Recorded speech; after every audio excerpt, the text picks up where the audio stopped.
vice president. We're going to need all the help that we can get, and Sam Brown is the right man for Nevada. We've also got the great Lieutenant Governor Anthony. Where's Lieutenant Governor Anthony? Thank you, sir.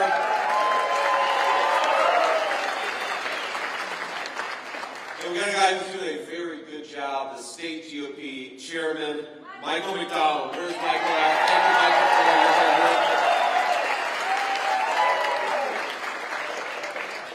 Now, one of the things I want to talk about today is housing and how unaffordable housing has gotten in the state of Nevada. It's a disgrace, my friends. We've got a lot of Americans who can't afford to buy a home, can't afford to pay their rent, and it's because Kamala Harris has failed to do her job. But we got to talk a little bit about Kamala Harris and her interviews before that, because let's have a little fun. Let's have a little fun before we talk about public policy. I'm telling you, I think that maybe in her heart of hearts, Kamala Harris is actually rooting for me and President Trump in this race. Because why would she keep doing all these interviews where she just goes out there and makes our case for us? I swear, I told the president yesterday, President Trump, I said, sir, my goal is every time I do a major national media interview is to pick us up 50,000 votes. But I think Kamala Harris, she gets us 100,000 votes every time she opens her mouth. Now let's step back for a little bit. Let's step back for a little bit and appreciate just how tough of a job Governor Tim Walz, my Democratic colleague, has. He's got to go around and defend Kamala Harris's record. And that is, my friends, that is the indefensible. He's got to try to pretend that Kamala Harris didn't raise the price of groceries by 25%, but of course she did. He's got to pretend that she didn't increase housing costs in the state of Nevada by 38%, but of course she did. And he's got to pretend that she didn't open the American southern border, but of course she did. So I kind of feel bad for Tim Walz, if I'm being honest with you. I know maybe I'm the only person in this room who does.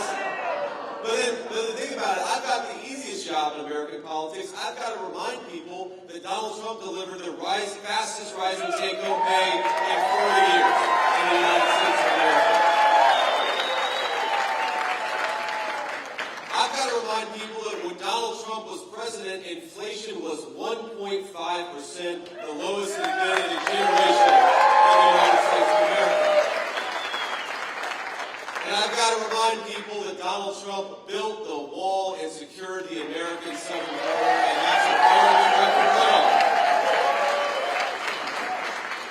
So if it looks like we're having fun in the Trump campaign, and it looks like the Kamala Harris-Tim Walz campaign is a little bit sad, I think it's because they're terrified of having to continue to explain their record to the American people over the next 13 days. Because think about this.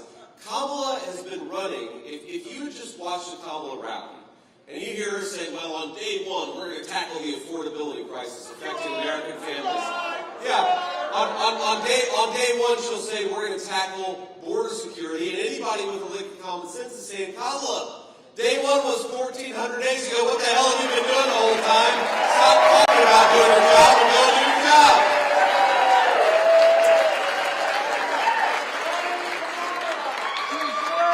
But I think it explains why these interviews are so tough for Kamala Harris. Because they ask her very basic questions about what is she going to do differently, what is she going to do in the next 4 years that she hasn't done in the last 4 years, right? How is she going to solve the problems that she, in fact, helped create? And my favorite is when they say, well, what is your specific plan for how you're going to lower the cost of groceries and housing for American families? And she'll say, well, I grew up in a middle-class family. Or when I worked at McDonald's, I made the hash browns. And by the way, I don't even know if that's true. Where is the evidence that she actually made the hash browns at McDonald's? I haven't seen that evidence. I think Donald Trump has worked at McDonald's for longer than Kamala Harris has.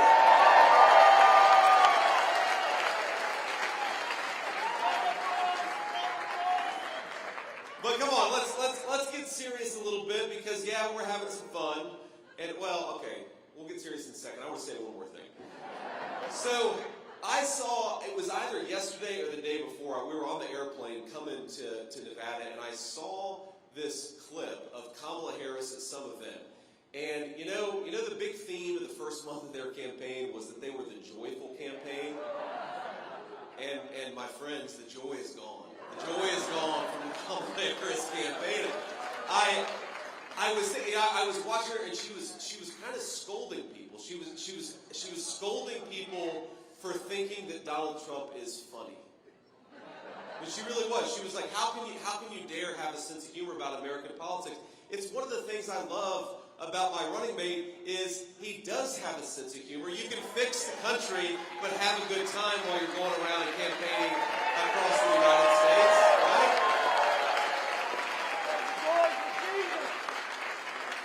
But as she was sitting there scolding, I couldn't get this thought out of my head that she wants to be the President of the United States of America, but there's nothing presidential about scolding your fellow citizens.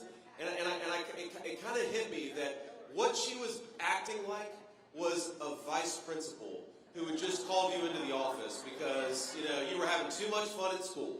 And I think one of the big questions we have to ask our fellow Americans is, over the next 4 years, do you want a president who is fighting to make your life more affordable and to make your country more peaceful and prosperous? Or do you want Kamala Harris who's going to scold you when you're having a good time? I think we know the answer. We want Donald J. Trump. We want to have a good time, and we want to fix the country in the process.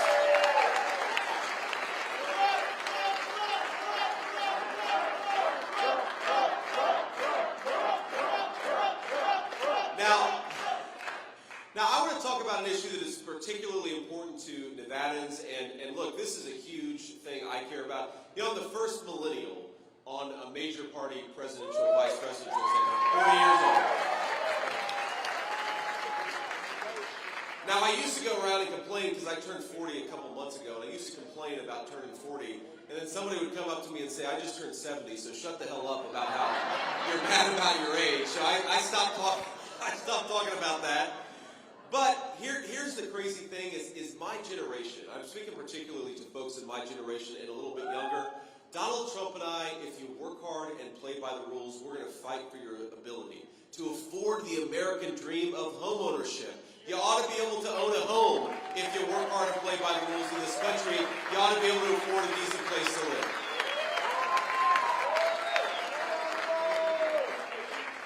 Now, we've talked a lot about illegal immigration on this campaign, and rightfully so. I think it's maybe the biggest crisis confronting the United States of America, and we'll talk about the effect it has on public safety and the effect that it has on our social services. But let's start with talking about the fact that when you open the border and let 25 million people into your country, you drive up the cost of housing for American citizens. This is simple supply and demand, my friends. We got to do two things to lower the price of housing. Two things to lower the price of housing for Nevadans is we've got to build more houses and we've got to deport the illegal aliens so that American homes go to American citizens.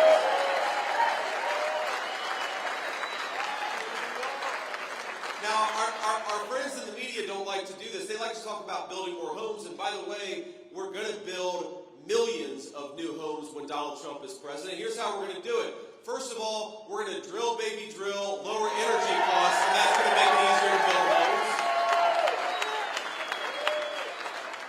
We're going to stop the ridiculous regulations that make it harder for our construction companies and our workers to build homes in the first place.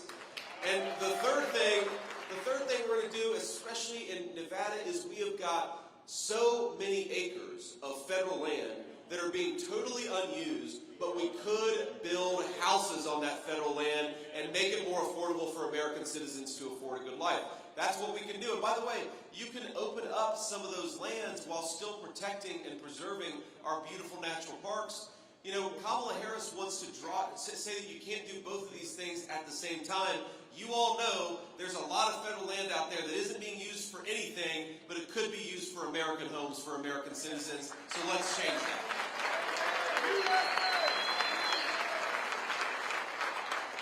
But it doesn't matter how many homes you build, my friends, if you let in millions upon millions of illegal aliens who shouldn't be here, we're not going to have enough homes for our people.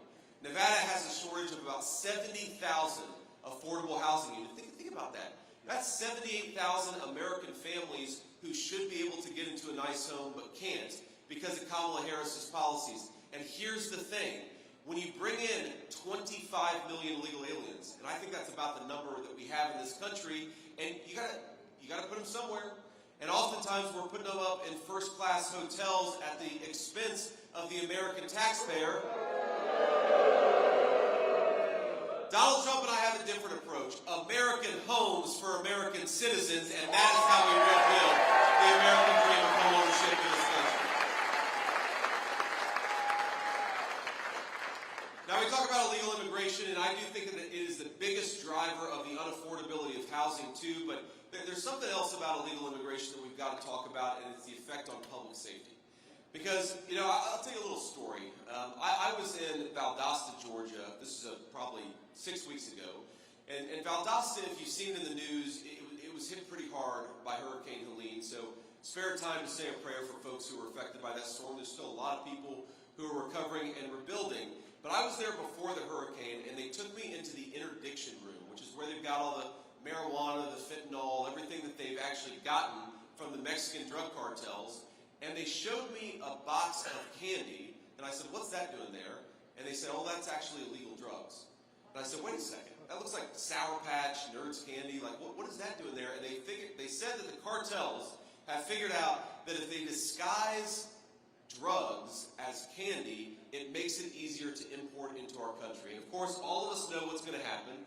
An American child is going to find a bag of that candy on an American playground and is going to open a piece of candy and pay for that with their lives. And that is disgraceful, and it's disgusting, and it's happening because Kamala Harris opened the American southern border. You know what Donald Trump is going to do it? We're going to finish the wall, and we're going to deport. We're going to deport the people who shouldn't be in this country to begin with.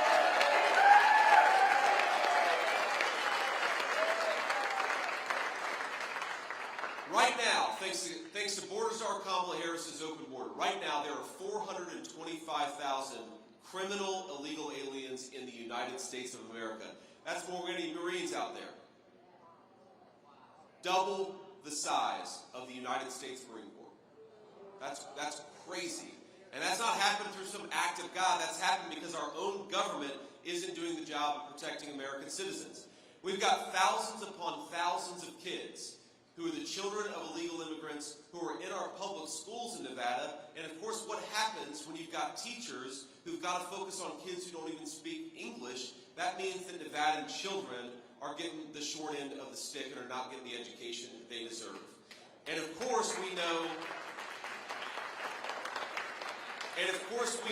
that when you let in hundreds of thousands of illegal immigrants into states all across our country, and certainly into Nevada, and we give them free access to health care, emergency room wait times go up, access to hospital services goes down. We are making our own citizens poorer, less safe, less healthy, and less prosperous because Kamala Harris cares more about illegal immigrants than she does about the citizens of the state of Nevada. My friends, that's going to stop when Donald J. Trump is president. I promise you that.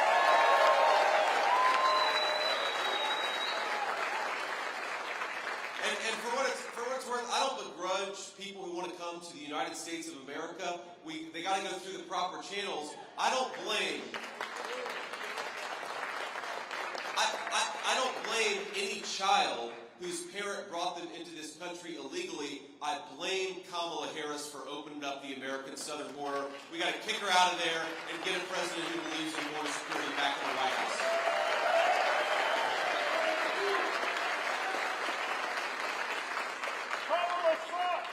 Now I agree. Now let's talk about something else, which is the economy. My friends, I believe that when we re-elect Donald J. Trump, the next president, we are going to unleash a golden age of prosperity in Nevada and all over the United States of America.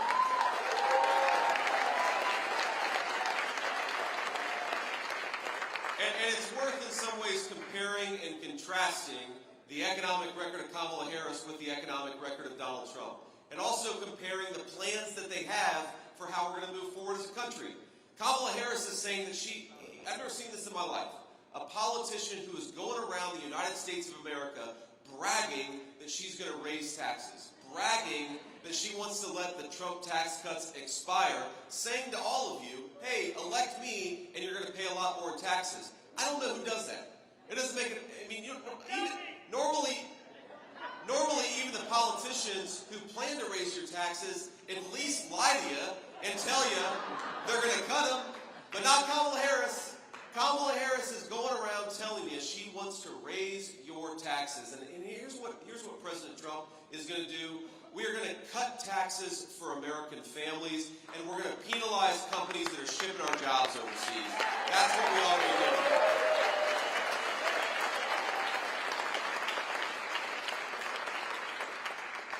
Here's another difference. Kamala Harris wants to buy oil and gas from tin-pot dictators all over the world, some of the worst and most vile people in the entire world. She'd rather buy oil and gas from them. Donald Trump and I want to buy oil and gas from American workers in American territories, and that's why we say, drill, baby, drill.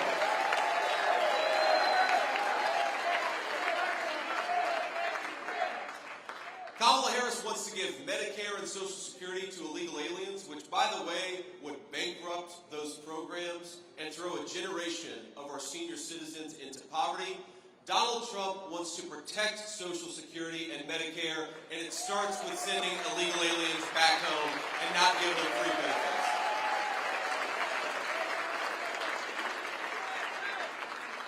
And if Kamala Harris is rolling out the red carpet for the illegal immigrants in the United States of America, Donald Trump has a different message. Pack your bags, because in 4 months you're going back home.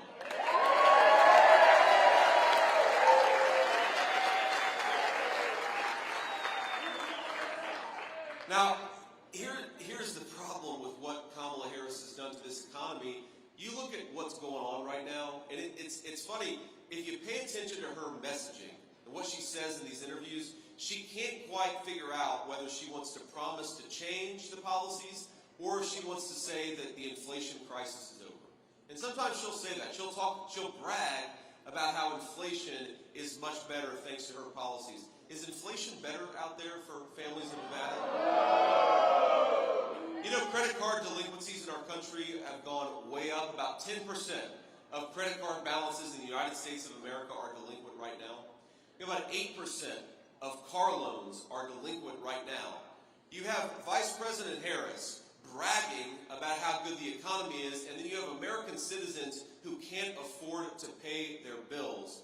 I'd like to have maybe not just a president like Donald Trump who is smart about what's going on in the country, not just a person who knows that the American people who are suffering, but a person who can look at what's going on in the United States of America and say, we can do so much better. We can, my friends. We've just got to get Donald Trump back in the White House.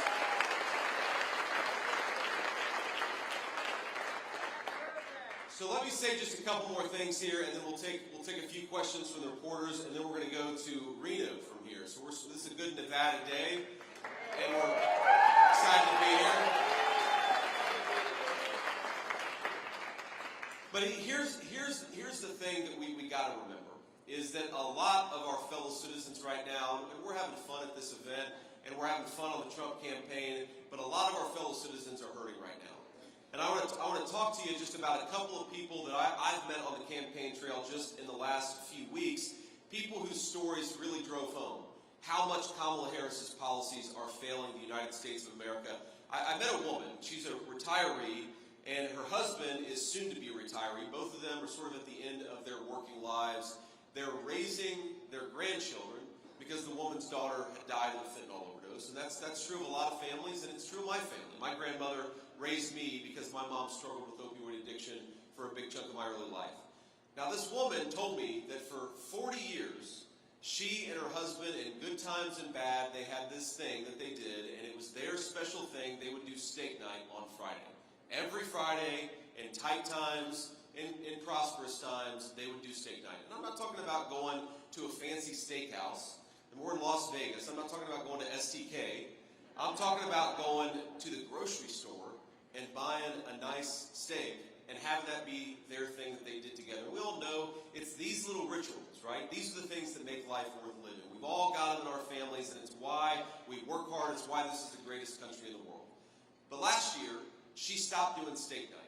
They stopped doing steak night because the price of groceries has gotten so unaffordable, and of course, time times were especially tight because they've got a couple of extra mouths to feed that they didn't plan on.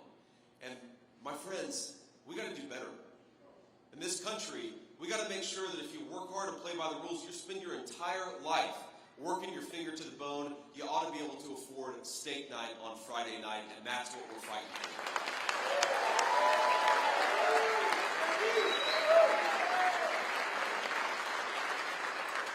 I mean, so many young Americans, and if you look at the statistics, but also if you just talk to young families, the biggest barrier to people, our young people starting families, having babies, is that they're worried about the cost of housing.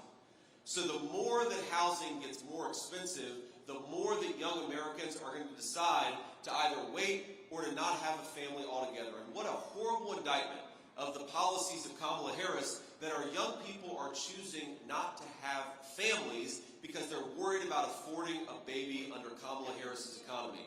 And with my message to those families is, we're going to do better.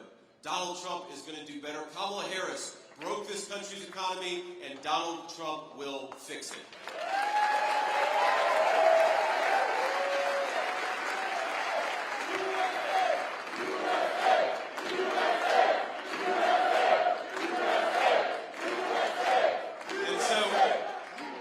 And so I want us, because I know a lot of you are volunteering. A lot of you are knocking on doors. A lot of you are doing the things that we need to do to get out the vote. And we'll talk a little bit more about that after I take some questions. But I want you to remember what we're doing it for. Because as fun as it will be to beat Kamala Harris and the Democrats, and trust me, I will enjoy it more than any person in this room when we beat Kamala Harris and the Democrats on November 5th. Remember what we're doing it for. We're doing it to give the American people a government that actually looks after their interests. We're doing it to create enough prosperity so that that woman and her husband can afford steak night on a Friday night. We're doing it so that our young people can afford to buy homes and start families. We are on a crusade to give the American people the leadership that it deserves. And on November the 5th, we're going to do exactly that. Thank you. God bless you guys. Appreciate everything.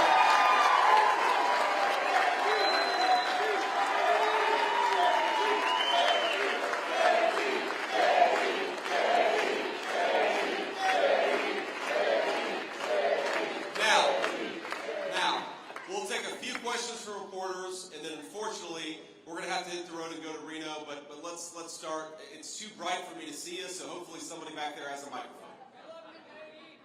Senator, thank you very much for coming to Las Vegas. If you could elaborate a little bit more on a proposal that is very popular with a lot of people here, and just how exactly you would make the no tax on tips policy work in terms of the greater budget. Yes, sir. Yeah, look, it's a fair question. Obviously, the government's spending way more money than it takes in right now. And I think that there are so many areas where we can cut wasteful spending. Frankly, stop paying hundreds of billions of dollars in fraudulent Medicare and Social Security claims to illegal aliens, and we can save a lot of money and we can give back to the American people. But here's what's so important about President Trump's no tax on tips policy. And notice, he comes out with a no tax on tips policy. It was his idea. I mean, I was actually there when he came up with the idea and then called a couple of economists and said, all right, give me a sense of how this would work. So he literally just came up with it. And then, of course, we looked into the policy details of how to make it work. And then he issued this proposal. And 4 days later, Kamala Harris came out with it. And if you notice, we're talking a lot about border security. Like 4 days after she became the nominee, she started talking. All of a sudden, Kamala Harris got religion about border security. And I sometimes think that Kamala Harris, the last couple of weeks, she's going to wear a long red tie and a red MAGA hat. And that's going to be her strategy, is just copy everything Donald Trump does. But sir, to answer your question, the details do matter, obviously. But I think that people overestimate the budgetary hit of no taxes on tips because, frankly, a lot of what we get out of taxing tips right now, a lot of what happens is that you have IRS agents harassing casino workers and servers, and it costs a lot of money to harass middle-class people. Why not just give them their money back, fire the IRS agents, and we'll all be more prosperous?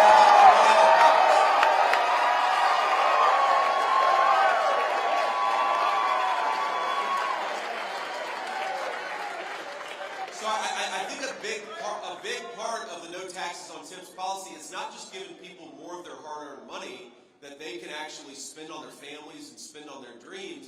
It's about stopping this ridiculous tax bureaucracy that harasses middle-class American citizens. Think about this. You've got multi-billion-dollar corporations that ship jobs overseas and use slave laborers, and meanwhile, Kamala Harris's IRS is focused on a middle-class casino worker in Nevada. It's a disgrace. No taxes on tips is going to stop it, and that's why we believe that policy. Next question. Senator Vance, with respect to the housing proposal, when the Democrats talk about this issue, one of the things that they highlight is this alleged idea of giant corporations and big investors buying up houses and thus driving up the price of those houses. I wonder if you'd comment on that with respect to your program and Sure. whether or not that would be a factor. Well, look, first of all, I've been talking about that issue for years, and that's another issue where the Democrats have just copied our talking points in one form or another. Again, we want American homes to go to American citizens, and whether we're talking about an illegal alien or a massive foreign conglomerate, I don't want either one of those groups to own American homes. I want the American people to own American homes. But what I find so preposterous about Kamala Harris's proposals here is, and most of them I think are totally crazy, and some of them she's copied from us, so the ones she's copied from us, obviously I think are a good idea. I can't help but wonder, why aren't you doing it right now? Who is the majority leader of the United States Senate? A Democrat. Who is the president and vice president of the United States? Kamala Harris and Joe Biden. If Kamala Harris really believes that these policies are going to make American citizens more prosperous, she is welcome to try them right now. What I can't get over is a person who runs on promising to do something. She's got a job right now. She ought to do it. And if her ideas are so good, they would help the American citizens now. And it's telling that instead of actually implementing these policies, she just talks about them, because that's what people in Washington do. Career bureaucrats and career politicians who talk about doing things. Donald Trump actually got stuff done in 4 years, and that's why we got to put him back in the White House.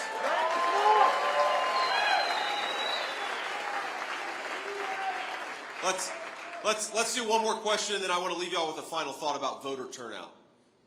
On behalf of KPVM Television, thank you so much for this question. As we know, alcoholism and/or addiction does not discriminate based on race, Sure. education, socioeconomic status, gender, or anything else. And Clark County has seen an increase in fentanyl fatalities, approximately 297% increase in the last couple of years. What do we do? Very good question, ma'am. And look, it is a big issue, not just in Clark County, not just in Nevada, but all over the United States of America. And the first and most important thing that we've got to do is close down the border and stop this poison from coming into our country in the first place. And I speak about this issue with a lot of personal experience because, my mom, for so much of my childhood, struggled with addiction in some form or another. It's why my grandmother raised me. Well, I'm standing here, by the grace of God. My mom has been clean and sober for almost 10 years, and that is an amazing grace and an amazing thing. But I can't help but wonder, because I've certainly sat by Mom's bedside after a bad overdose, wondering whether she would wake up and praying to God that she did. And I can't help but wonder if the poison that Kamala Harris has led into this country today was in the country 15 years ago, would my mom still be here? And would she have gotten the incredible opportunity to be a great grandmother to our three kids? I think the answer is no. And that's one of the reasons why we've got to stop this poison from coming into our country. Is to everybody out there, there is hope on the other side of addiction, but only if you get a second chance, and fentanyl is taking second chances away from our citizens. Think about this, 100,000 people dying of overdoses. Most of those overdose deaths every single year are caused by fentanyl. Can you imagine if a foreign country invaded the United States of America and was killing 100,000, mostly young people? We would go to war over it. So why don't we do that right now? Why don't we go to war with the Mexican drug cartels that are killing our people by the thousands?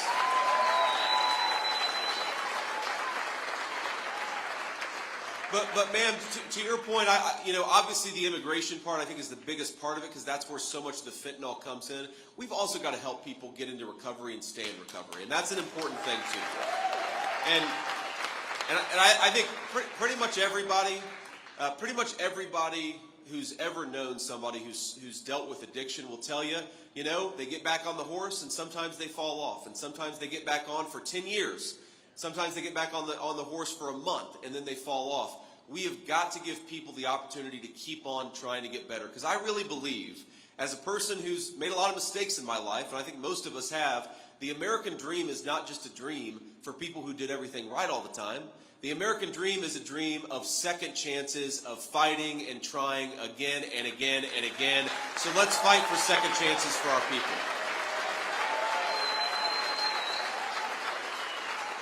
And one of the ways you got to do that is look, I'm a person of faith. I imagine a lot of you are people of faith, whether Christian, Jew, or Muslim. We love you.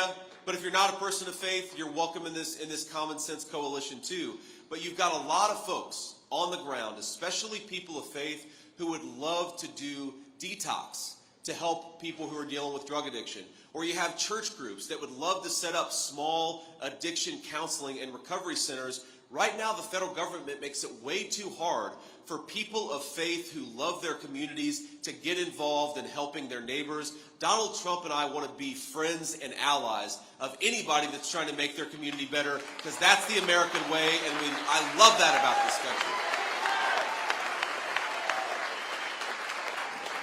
But Kamala Harris has this attitude that, well, if you're a Christian and you're trying to do charitable work, well, don't even come knocking, because you're not welcome in the United States of America. Whether you're Christian, Jew, non-believer, if you're trying to help your neighbors, you've got a place in Donald Trump's Republican Party, and we hope that we can earn your support. On that note, look, my friends, I think we're going to win. I think we're going to win Nevada. I think we're going to win the whole country, and I'm feeling good about it. But only if y'all get out there and vote, okay? And not just you, but your friends and your family. So I'm going to make 3 requests of you, okay? And look, this matters not just for President Donald Trump and hopefully future Vice President me. It matters. Look, if we win Nevada by a few points, I think we're dealing with Senator Sam Brown instead of Senator Jackie Rosen. That's a big thing.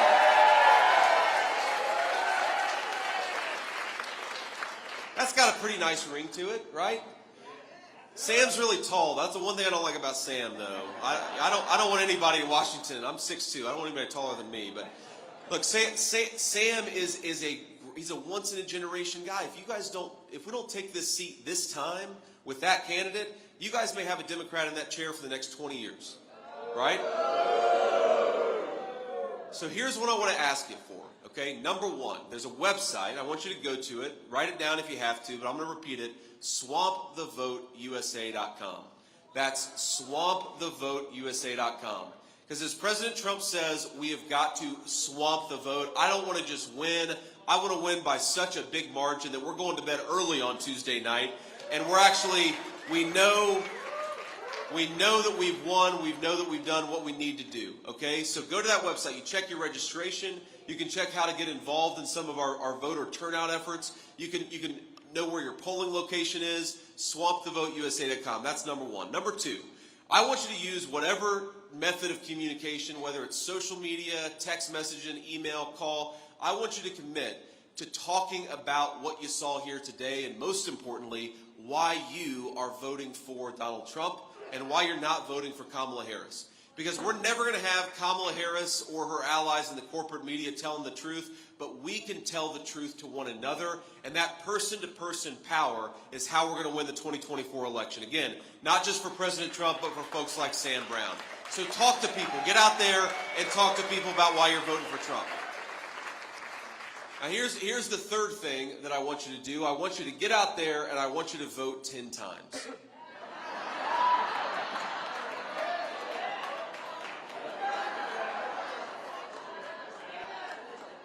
The legal way Here's how you vote 10 times the legal way. You take yourself to the polls and you make sure 9 of your friends and family go along with you. That is the legal way to vote 10 times. Now, and look, I say this as somebody who strongly prefers election day over election season, but as President Trump says, it is what it is. We are now in a world where early voting, mail-in voting, election day voting, these are all the methods that we have to vote. And if Kamala Harris's team is using everything, and we're only using one of those methods of voting, then we're going to get killed. So we got to get out there, however you can, early voting, in mail, early in person, going on election day, whatever makes the most sense to you, get out there and let's try to bank as many votes by election day as possible. I was talking to your great GOP chairman earlier today. And we're talking about how usually Republicans go into Election Day down thousands, sometimes tens of thousands of ballots. We have a chance in Nevada of going into Election Day with Republicans up by thousands of ballots. So let's do what we can and get people out there to vote.